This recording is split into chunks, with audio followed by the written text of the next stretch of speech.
पहली बार 2024 में पहली बार मोदी जी के सरकार का उदारता बिहार के प्रति देखने को मिला है। विदेशी पर्यटकों का तो कहना दूर की बात है, देश के पर्यटक भी यहां आने से घबरा जाते हैं कि बिहार मीन्स भ्रष्टाचार, आतंकवाद, क्रिमिनलवाद, रोड रोबरी, मर्डर। हमारे जाति के ठेकेदार हैं, जिस पार्टी से हम ताल्लुकात रखते हैं उसकी सरकार है, और जो इंजीनियर साहब आए हुए हैं हमारे बड़ा करीबी हैं। इन सब चीजों को लेकर हम लोग अपने सरकारी कार्यों पर ध्यान नहीं देते। 25 में एनडीए गठबंधन का कोई और चेहरा न होना, नीतीश कुमार चमत्कारी पुरुष हैं, वो कभी किसी करवट बैठ सकते हैं, उनसे भय का एक माहौल एनडीए में बना रहा। लालू प्रसाद यादव ने, सही बात है, बहुत सारे कामों में एक चारा घोटाला हो गया, बहुत सारा गलत उन पे आरोप लगा और साबित भी हुआ, जेल का सजा भी उनको भुगतना पड़ा। जिसका ऐसा नहीं है कि तेजस्वी उस टाइप के हैं, रहा बात मैनेजमेंट सिस्टम उनका कहीं ना कहीं से वीक है। 2020 का चुनाव याद है मुझे, वो नीतीश कुमार के खिलाफ जमकर खड़ा हुए थे।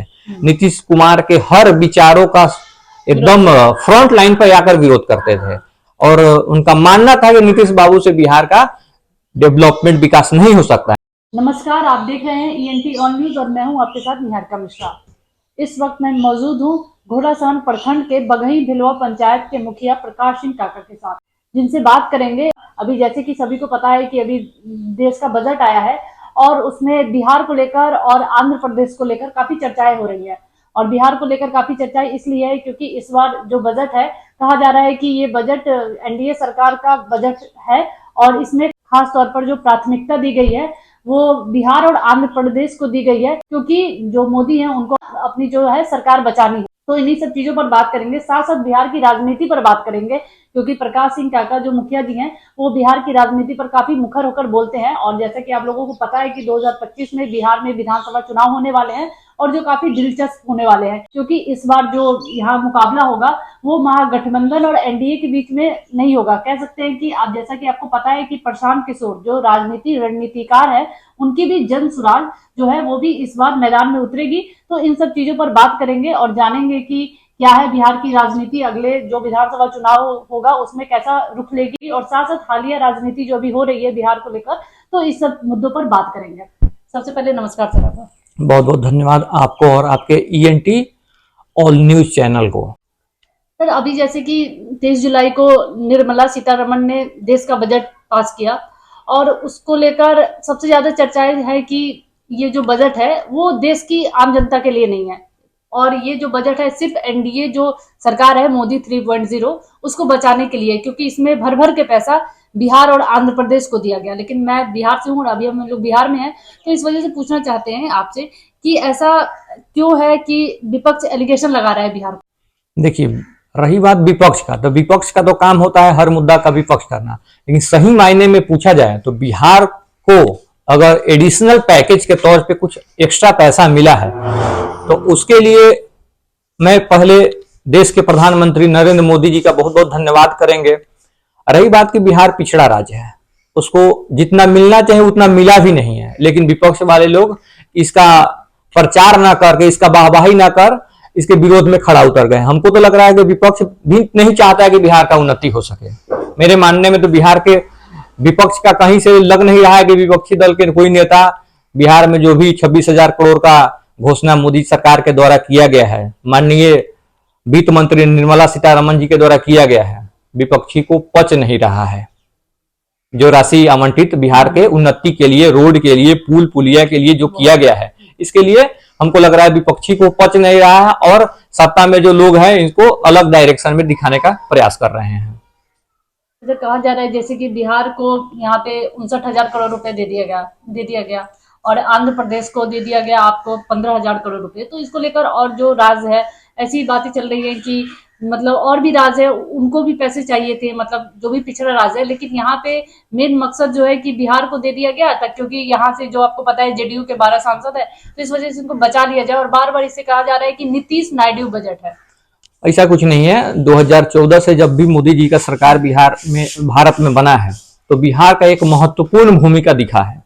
2014 से ले लीजिए 2019 का चुनाव या 2024 का जो भी है हम लोग के सामने जो हम लोगों ने खत्म किया है, बिहार का महत्वपूर्ण योगदान मोदी सरकार में रहा है। लेकिन पहली बार 2024 में पहली बार मोदी जी के सरकार का उदारता बिहार के प्रति देखने को मिला है।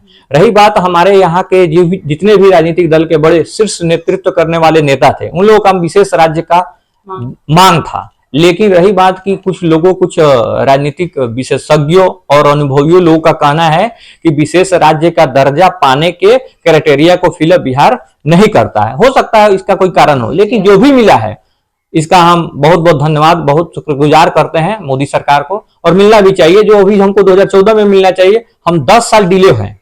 मोदी जी को 2014 में जब 29 सांसदों के द्वारा या सत्ता में सहभागिता मिला, उस समय ही बिहार के लिए कुछ एडिशनल करना चाहिए, लेकिन 10 साल बाद ही मिला, लेकिन मिला, इसके लिए सही है बिहार वासियों के लिए। इतने 1000 करोड़ रुपए दिए गए, लेकिन उसके बाद भी देखा जाता है कि उस तरीके से बिहार में विकास नहीं हो पाता है। बिहार के विकास न होने का मुख्य 2-3 कारण है जो मेरे समझ में है। सबसे पहले कि पर्यटन का जो भी मेरे यहाँ केंद्र बिंदु है, उसको अभी तक हमारे सरकार, माननीय नीतीश कुमार की सरकार हो या पूर्व में लालू प्रसाद यादव जी की सरकार है, 32 सालों में हमारे पर्यटन का जो भी केंद्र है भारत के मानचित्र पर कहीं दिखा नहीं है। विदेशी पर्यटकों का तो कहना दूर की बात है, देश के पर्यटक भी यहाँ आने से घबरा जाते हैं कि बिहार मीन्स भ्रष्टाचार, आतंकवाद, क्रिमिनलवाद, रोड रोबरी, मर्डर, इन सब बहुत सारे विषयों से घबराकर भारत के भी अन्य राज्यों के लोग बिहार भ्रमण करने नहीं आते हैं। जैसे एग्जाम्पल के तौर पे आपको बताएंगे, हम पूर्वी चंपारण से हम लोग हैं। पश्चिमी चंपारण में वाल्मीकि नगर एक जगह है जो कि जिसको अगर सही से सुयोजित किया जाए, उसको सही से संवारा जाए तो विश्व पटल पर उसका जगह आ सकता है। टाइगर रिजर्व है, बहुत सारा जगह है, नदी है, आपको ब्राज है, बहुत सारा घूमने का जगह है। यहाँ केसरिया है, अरिराज मंदिर है, बहुत ऐसा चीज है। जैसे कि हम लोग आपको बौद्ध की भूमि है, बौद्ध को जानने वाले केसरिया बौद्ध स्तूप पर आ सकते हैं। ऐसे बिहार में अनेकों जगह है जिसको पर्यटन को लेकर भारत के मानचित्र पर उजागर करने में हमारी सरकार अभी तक विफल रही है। दूसरा का उद्योग के मामला में हम लोग बहुत पीछे हैं। एक हमेशा से कहते आ रहे हैं हमारे नेता कि हम लोगों ने जो हमारे पास उद्योग था उसको हमने झारखंड में दे दिया। तो जब आप देने लायक है तो बनाने में क्यों पीछे हैं? आपके पास हर व्यवस्था है, आपके पास जगह की कमी नहीं है, आपके पास जगह है। सबसे बड़ा क्या चाहिए? लेबर चाहिए। किसी भी कंपनी का रीढ़, बैकबोन लेबर को माना जाता है, जो कि लेबर के मामले में पूरे भारत के हर एक सिटी में बिहार का लोग जाके जॉब कर रहा है। 10,000 15,000 का मामूली सा वेतन पे नौकरी कर रहा है। तो क्यों नहीं हम उस रोजगार को सृजन करें, वैसा उद्योग लगाए कि हमारे यहाँ बाहर के लोग आकर ना काम कर सके, तो लेकिन मेरे बिहार के लोग काम करें और बिहार को डेवलप बनाने में अपना सहभागिता अहम भूमिका नहीं। लेकिन अभी आप देखिए बिहार में कम से कम मुझे लग रहा है 1 महीने में 12-13 पुल ढह गए, गिर गए। तो कहीं ना कहीं से ये पता चल रहा है कि बिहार का जो इंफ्रास्ट्रक्चर है वो कहीं ना कहीं बहुत ज्यादा दयनीय स्थिति में है। तो इसको लेकर क्या कहना चाहते हैं? जो भी है, विपक्ष है चाहे सत्ता पक्ष है, वो एक दूसरे को ब्लेम कर रहा है, लेकिन ऐसा तो नहीं है, क्योंकि आप देख लीजिए कि नीतीश कुमार सरकार में आरजेडी के साथ भी थे और फिर इनके साथ भी है।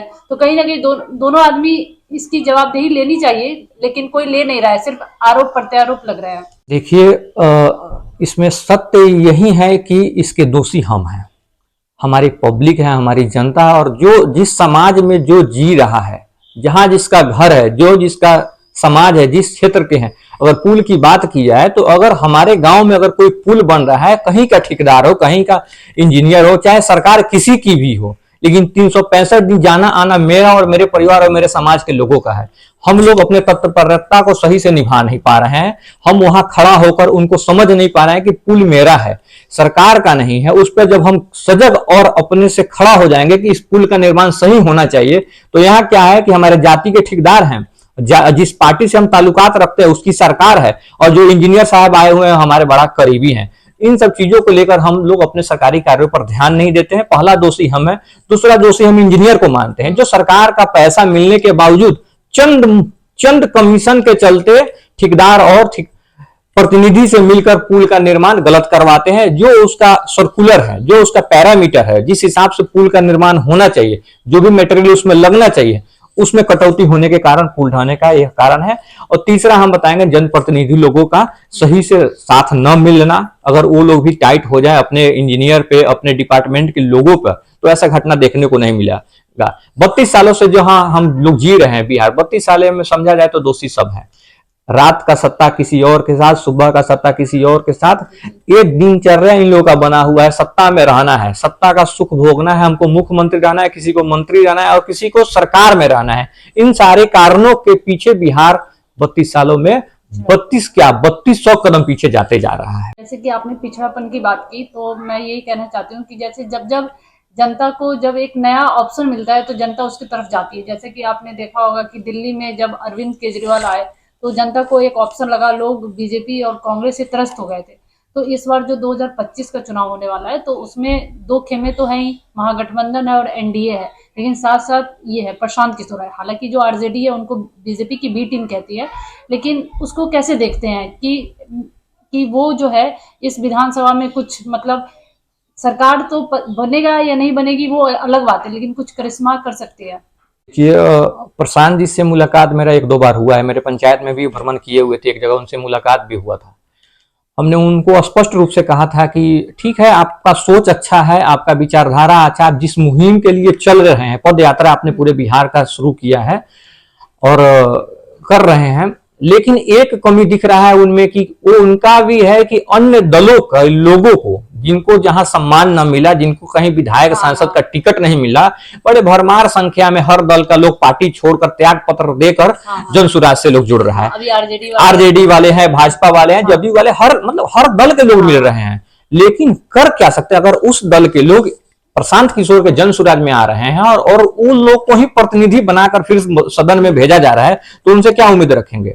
सबसे पहले तो टीम बन रहा है तो एक अच्छे लोगों को जोड़ना, जो बोलते हैं कि अच्छे लोगों के साथ एक अच्छी सरकार बनाएंगे, तो अच्छा लोग इसमें भी बाहर निकल जा रहा है ना, कि जो चापलूसी करने का क्षमता पूर्व के नेताओं में है, जो वर्तमान में किसी में नहीं है, आगे पीछे करना, अपने बातों से मोटिवेट, जो जिस तरह से उन लोग कलाकार हैं, उनके पास इसके बारे में अनुभव ज्यादा है, लेकिन जो नया लोग है, नया लोगों को निकालने में अभी हमको लग रहा है प्रशांत किशोर पीछे हैं। और रही बात आपने पूछा है कि भाजपा का बी टीम, लेकिन मेरे समझ से भाजपा को ही नुकसान पहुंचाने, अगर सीटों का संख्या इनका बढ़ेगा तो मुझे जहां तक लग रहा है भाजपा को ही नुकसान पहुंचेगा, क्योंकि आरजेडी गठबंधन का जितने भी वोटर हैं वो लोग एकदम फिक्स हैं, उनका समीकरण कहीं किसी से टूटने नहीं जा रहा है। क्योंकि पूर्व में हमने काराकाट के चुनाव में 2-3 दिन समय वहां रखकर देखा है कि उनका जो कोर वोटर है वो किसी के बहकावे में नहीं आएगा, इंटैक्ट रखता है। उनका जो भी परसेंटेज है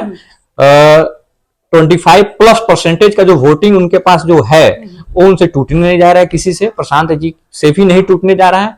ये हकीकत में अगर कहीं से अगर लोगों का साथ मिला तो हमको तो नहीं लग रहा है 25 में प्रशांत जी का सरकार कहीं बने, ऐसा कुछ हमको दिख नहीं रहा है। बिहार के लोग अभी बहुत पिछड़ेपन के शिकार है। दिल्ली एक अलग चीज है, दिल्ली के लोगों में शिक्षा और बुद्धिमत्ता का लेवल ज्यादा है और हम लोगों में अशिक्षित और ग्रामीण स्तर के लोग ज्यादा है। तो इन लोगों को मोटिवेट करने में हमको नहीं लगता है 2025 में प्रशांत जी सफल हो पाएंगे। यानी ये जो आरजेडी का वोट है वो तो इंटैक्ट रहेगा अपने वोटरों के साथ, लेकिन ये प्रशांत किशोर एनडीए के मतलब जो वोट है उसमें डेंट कर देंगे 100%। जिस जाति के समाज के लोगों को टिकट देंगे तो एक जातिगत समीकरण उनका टूटेगा। लेकिन हमको नहीं लगता है कि अगर जिस सीट से आरजेडी का कैंडिडेट हो वहां एमवाई समीकरण प्लस उसका जातिगत समीकरण तोड़ने में सक्षम हमको नहीं लगता है हो पाएंगे, क्योंकि इनका भी जो डायरेक्शन थोड़ा सा एक राजनीतिक अन्य पार्टियों की तरह ही बनता जा रहा है, राजनीतिक समीकरण को भी टारगेट कर रहे हैं। और रही बात के पुराने जो भी लोग थे जिसको पार्टी ने किसी कारण बस निकाल दिया हो या उसका महत्वाकांक्षा पूरा ना हो पाया हो, वो लोग क्या कर रहा है, त्याग पत्र देकर इसमें एकदम सहभागिता लेकर बढ़ चढ़ के हिस्सा लोग ले रहा है। हमको लगता है वही लोग टिकट लेकर आएंगे जिसका खामियाजा प्रशांत किशोर को भुगतना पड़ेगा। नीतीश कुमार, ऐसा लग रहा था जैसे कि जब बीजेपी अलग थी बिहार में, नीतीश कुमार के साथ नहीं थी, तो ऐसा लग रहा था कि इस बार जो बीजेपी है किसी अपने अपने पार्टी के नेता के चेहरे पर चुनाव लड़ेगी। लेकिन लोकसभा चुनाव के बाद पूरी परिस्थितियां पूरी बदल गई। अब जो भी बीजेपी का बिहार में जो भी शीर्ष नेता है वो सब बोल रहे हैं कि हम नीतीश कुमार के चेहरे पर चुनाव लड़ेंगे। तो कैसे देखते हैं कि आप नीतीश कुमार को हम लोग लगभग 20 साल से देख रहे हैं मुख्यमंत्री, तो मतलब ऐसा लग रहा है कि एक मुख्यमंत्री बदलना चाहिए, क्योंकि अभी नीतीश कुमार भले ये लोकसभा चुनाव में उनको लीज ऑफ लाइफ मिली है 12 सीट जीतकर, लेकिन कहीं ना कहीं जनता में जो उनकी क्रेडिबिलिटी है वो पहले जैसी नहीं है एज अ चीफ मिनिस्टर के रूप में। तो हमने बिहार का चुनाव बड़े करीब से देखा है। 12 जो सीट मिला है वो नीतीश कुमार को नहीं मिला है। वो इकलौता मोदी जी के चेहरा एनडीए गठबंधन होने का ही उनको बेनिफिट मिला है। और रही बात 25 में एनडीए गठबंधन का कोई और चेहरा न होना, नीतीश कुमार चमत्कारी पुरुष है, वो कभी किसी करवट बैठ सकते हैं। उनसे भय का एक माहौल एनडीए में बना रहता है। हाँ, उनका कोई गारंटी नहीं कि किस दल में कब उनको प्यारा लगेगा, कब उनको गवारा लगेगा, ये हम लोगों के समझ से परे है। रही बात की भारतीय जनता पार्टी में बहुत सारा चेहरा है, लेकिन नीतीश कुमार का खौफ इतना ज्यादा है कि लोग कभी भी अपना चेहरा को प्रमोट करने में सक्षम नहीं है। हमने प्रदेश अध्यक्ष सम्राट चौधरी जी को देखा है, पगड़ी उन्होंने बांधा था कि जब तक नीतीश कुमार कुर्सी से नहीं हटेंगे पगड़ी नहीं खोलेंगे। ऐसा प्रेशर क्यों पड़ा कि भाई अब वो तो हटे भी नहीं, आपने पगड़ी भी जाकर खोल दिया। तो यहाँ नीतीश बाबू के सामने सब कोई जीरो है, आज भी हीरो है, कल भी हीरो है। लेकिन बिहार के लिए ये दुर्भाग्य की बात है कि कंटिन्यूअसली हम किसी एक सत्ताधारी दल को हम मौका दे रहे हैं। परिवर्तन होना चाहिए, सरकार में कोई भी रहे, हाँ, मुख्यमंत्री यही रहे। मुख्यमंत्री का चेहरा जब तक नहीं बदलेगा, किसी भी इंसान में कार्यशैली एक टर्म होता है, 10 साल 15 सालों तक वो सोच है कि जिन्होंने अपने सोच से बिहार के तरक्की के लिए जो भी काम करना था उन्होंने किया। लेकिन अभी हमको कहीं तक नहीं दिख रहा है कि उनके पास कुछ एडिशनल सोच है जो बिहार के तरक्की के लिए कर पाएंगे। बस सत्ता में काबिज रहना और जैसे चल रहा है एक रूटीन में पे, सुबह जगना शाम को सोना, यही रूटीन में बिहार का बना हुआ है। कहीं कुछ नहीं दिख रहा है कि इनके होते हुए बिहार का कुछ तरक्की दिख नहीं रहा है। मतलब लाइक 9 to 5 जॉब जैसे होती है। हाँ, वही है, रूटीन है भाई, सुबह जगना है, 9 to 5 जॉब करना है और रूटीन है। सरकार से मनरेगा चलेगा, इसे पंचायती राज से है। हमारा ताल्लुकात एक मुखिया होने के नाते पंचायती राज से है। हमने 2021 से जब से ये जो कार्यकाल हमारा जो शुरू हुआ है, पंचायती राज को टोटली ध्वस्त करने पे, यहाँ की एनडीए सरकार रही हो तब या पूर्व में महागठबंधन की सरकार रही हो, सिर्फ पंचायती राज को ध्वस्त करने पर लगा हुआ है। आम सभा के पैरामीटर को इन्होंने घटाना शुरू किया है। मनचाहा योजना नल जल जो विफल है, अभी टोटली विफल है। आप पूरे बिहार का दौरा करके देख लीजिएगा, कहीं का भी नल जल सुचारू ढंग से चालू नहीं है। तो अपनी योजना ही क्यों ऐसा लाया कि जो चालू, शुरू में अगर गलत हुआ, कुछ जगहों पे एक्सपेरिमेंट करते, उसको बंद कर दिया जाता। स्ट्रीट लाइट, पूर्व में जितने भी मुखिया थे सब लोगों ने स्ट्रीट लाइट पूरे बिहार में लगवा दिया, उसके बावजूद भी सोलर, हर घर सोलर की व्यवस्था। भाई ये क्या सिस्टम है? जब स्ट्रीट लाइट ऑलरेडी हर पोल पे लटका हुआ है तो ये सोलर आप कहां लगे, कहां अंधेरा है? ये सब चीजों पर थोड़ा सा बिहार सरकार को समझने की जरूरत है कि बिहार की तरक्की का मुख्य क्या कारण है। अब नीतीश बाबू का तो 3 ठो जिले समझ में आता है, नवादा, नालंदा, गया। राजगीर से कभी बाहर तो निकले तब तो समझ में है कि बिहार में और सारा जगह है, मुजफ्फरपुर भी है, नॉर्थ बिहार में बहुत सारा जगह है जहां पे भी घूमा जा सकता है, पर्यटन का केंद्र बनाया जा सकता है। लेकिन हम लोग अभाग्यशाली हैं कि इस 10 ईयर में हम लोग का समय कट रहा है। मुख्यमंत्री की बात की तो अभी बिहार में अगर देखिए तो मुझे ऐसा लगता है कि मतलब एक तो अगर देखिए कि जो आरजेडी को पसंद करने वाला है या जो भी आम जनता में, युवाओं में जो पैठ है, तो तेजस्वी यादव की है मुख्यमंत्री के रेस में। और उसके बाद ये क्या कहते हैं, कहा भी जा रहा था कि नीतीश कुमार अगर उनके साथ रहते तो वो अब उनको अपना उत्तराधिकारी बना देते, और अगर एनडीए में आते हैं तो वो एक चिराग पासवान है। जो इन दोनों आदमी में आपको मतलब बिहार के लिए किसका मतलब ये ज्यादा अच्छा वो है कि इनको बनना चाहिए बिहार के लिए मुख्यमंत्री? योग्यता, अनुभव के अगर दृष्टिकोण से देखा जाए तो चिराग पासवान तेजस्वी जी से बहुत आगे हैं।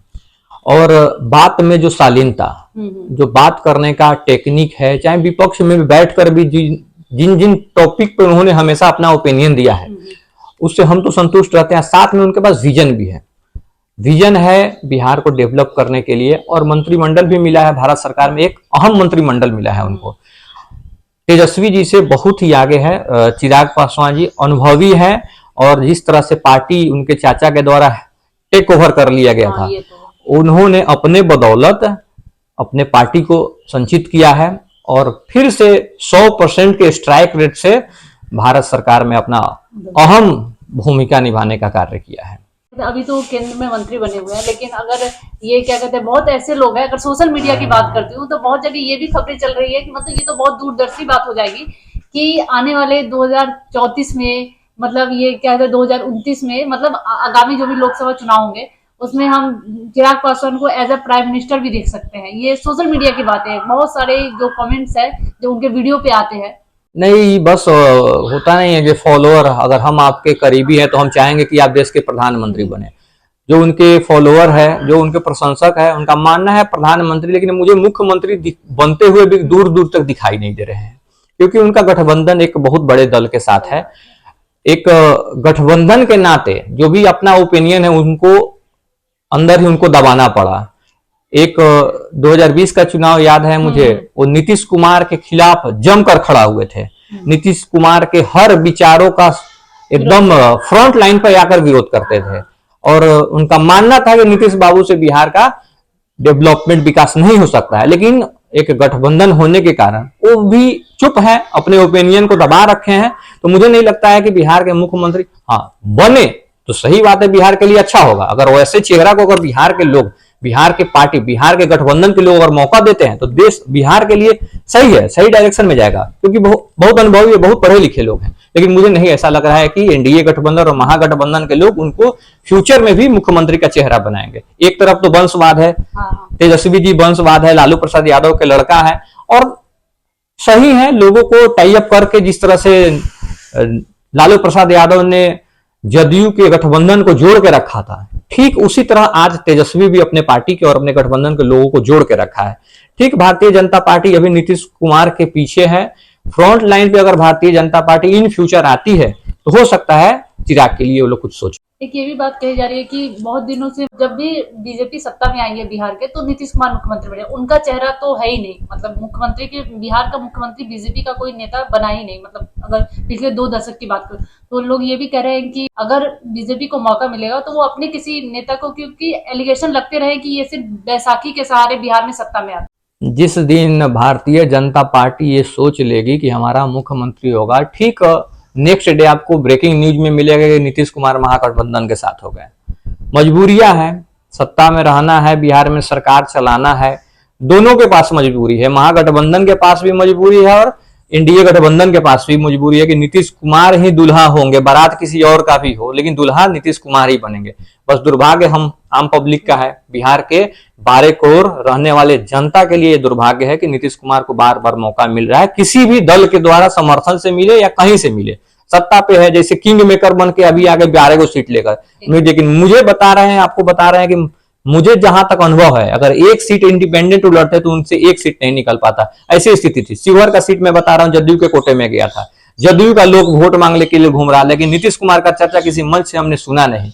मोदी, राम मंदिर, अब की बात 400 पार, नीतीश कुमार के कार्यों का कहीं वर्णन नहीं किया गया। हाँ, 2005 से 10 तक, 10 से 15 तक उन्होंने कार्यकाल भ्रष्टाचार को दूर किया था, रोड रोबरी, डाकू, चोर, इन सब माफियाओं से उन्होंने बहुत तरीका से सही से काम किया। लेकिन जब से सत्ता के भोगी बनना शुरू किए, तब से इनके नियत में भी खोट हो गया और बिहार का दुर्गति होना शुरू हो गया। कई जगह जहाँ पे बीजेपी हारी है बिहार में, वहाँ पे बहुत सारे जो पत्रकार हैं उनका ये भी कहना है कि बहुत जगह पर, जैसे कि मतलब जेडीयू को बीजेपी का वोट मिला है, लेकिन बहुत जगह पर बीजेपी को जेडीयू का वोट नहीं मिला है। बिल्कुल बिल्कुल, बहुत ऐसे जगहों, बहुत ऐसे सीटों पर देखा गया है कि जदयू का जो भी था कि बीजेपी से वोट उन्होंने लिया, लेकिन बीजेपी के सीट पे जदयू का वोट कन्वर्ट नहीं हो पाया। ऐसा बहुत जगहों पे देखा गया है, जो हो सकता है वहां के जो भी प्रतिनिधि रहे हो सही से इस चीजों को भुना नहीं पाए होंगे। लेकिन रहा बात की यहाँ तो भाई किससे क्या दोस्ती, दिल की दोस्ती हमको कहीं दूर दूर तक किसी के साथ दिख नहीं रही है। सत्ता क्या ललक है, सत्ता का लालच है, सत्ता के लोभ के लिए इन लोगों का गठबंधन है, दिल से दूरी इन लोगों का है। 2020 का जो विधानसभा हुआ था बिहार में, उसमें तेजस्वी यादव ने अकेले चुनाव लड़ा, काफी अच्छा लड़ा, सब लोग बोल रहे थे कि, और सबसे बड़ी पार्टी बनके उभरी थी। लेकिन अभी लोकसभा में उनका प्रदर्शन वैसा नहीं रहा। तो बहुत लोग का ये भी मानना है कि नेता तो अच्छे बन गए हैं ये, ठीक है, लोगों में ये पहुंच है इनकी और लोग इनको जानते हैं और देखना चाहते हैं बिहार के मुख्यमंत्री के रूप में। लेकिन कहीं ना कहीं एक जो दाग जो वो लगा है ये लालू यादव के जंगल राज का, वो कहीं ना कहीं इनको मतलब चुनाव में बैकफायर कर जाता है। चुनाव का समय आता है ना, तो बहुत सारे अतीत के कहानी को आपके सामने उजागर किया जाता है कि आपके बाबा ने ये किया, आपके दादा ने ये किया। लालू प्रसाद यादव ने, सही बात है, बहुत सारे कामों में एक चारा घोटाला हो गया, बहुत सारा गलत उन पे आरोप लगा और साबित भी हुआ, जेल का सजा भी उनको भुगतना पड़ा। जिसका ऐसा नहीं है कि तेजस्वी उस टाइप के हैं, वही मैं रहा बात मैनेजमेंट सिस्टम उनका कहीं ना कहीं से वीक है। जो भी उनका समीकरण है, समीकरण वाले लोग, जो भी प्रतिनिधि, जो भी नेता बनकर जिसको चुनाव लड़ने के लिए आया जाता है, तो उनके जो भी कोर वोटर है, कोर कमेटी के सदस्य है, वो लोग उसका पीछा ही नहीं छोड़ते, सोचते कि नहीं मेरा नेता सिर्फ मेरे दरवाजे पर है, अदर कास्ट के दरवाजे पर नहीं जाए, जिसका खामियाजा उनको सीट में तब्दील नहीं हो पाता है, जिसका बहुत ज्यादा खामियाजा उनको भुगतना पड़ता है। मैनेजमेंट सिस्टम को थोड़ा सा सुदृढ़ उनको करना होगा। आम लोगों से EMI समीकरण जैसे A to Z की पार्टी वो बोलना शुरू की है, तो A to Z की तरह कार्यशैली भी होना चाहिए। जैसे कि लोकसभा चुनाव में टिकट का वितरण, सबसे डिले टिकट का वितरण RJD को मिला। आप जिसको लड़ाना चाहते हैं कम से कम उसको 6 महीना समय तो मिलना चाहिए, क्योंकि वो उसका क्षेत्र बड़ा है, 6 विधानसभा का 1 लोकसभा है, एक विधानसभा 2 प्रखंड का मैक्सिमम एक विधानसभा बनता है।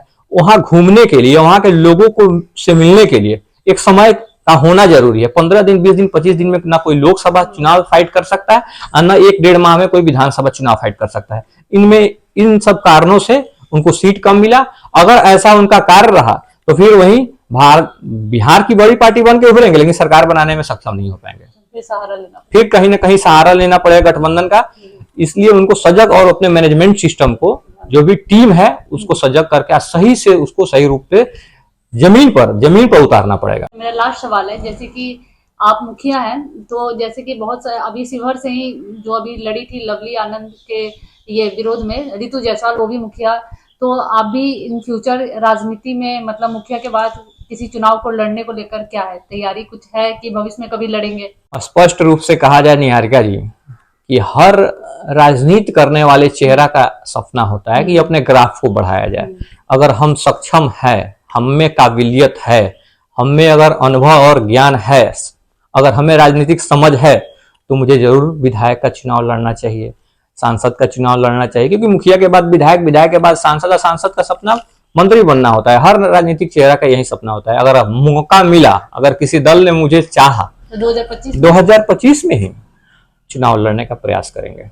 तो ये थे प्रकाश सिंह काका, जिन्होंने हमसे बात की बहुत सारे मुद्दे पर, जैसे कि देश का जो अभी बजट हुआ है इस पर बात की और जो मिला है इस सब पर बात की, और साथ साथ इन्होंने बिहार की राजनीति पर बात की, खासतौर पर इस चीज पर बल दिया जन सुराज का जो रोल होगा आने वाले विधानसभा चुनाव में उसमें क्या होगा। और साथ साथ इन्होंने ये भी बताया कि बिहार में जो आने वाले जो मुख्यमंत्री अगर जो भी बनेंगे, जो 2 चेहरे हैं, एक तो तेजस्वी यादव और दूसरे चिराग पासवान को लेकर भी इन्होंने अपनी राय दी कि कौन बेटर मुख्यमंत्री हो सकता है। साथ साथ इन्होंने ये भी बताया कि क्यों बिहार पिछड़ा हुआ है और इसमें जो सबसे ज्यादा कोई दोषी है तो वो कौन लोग हैं।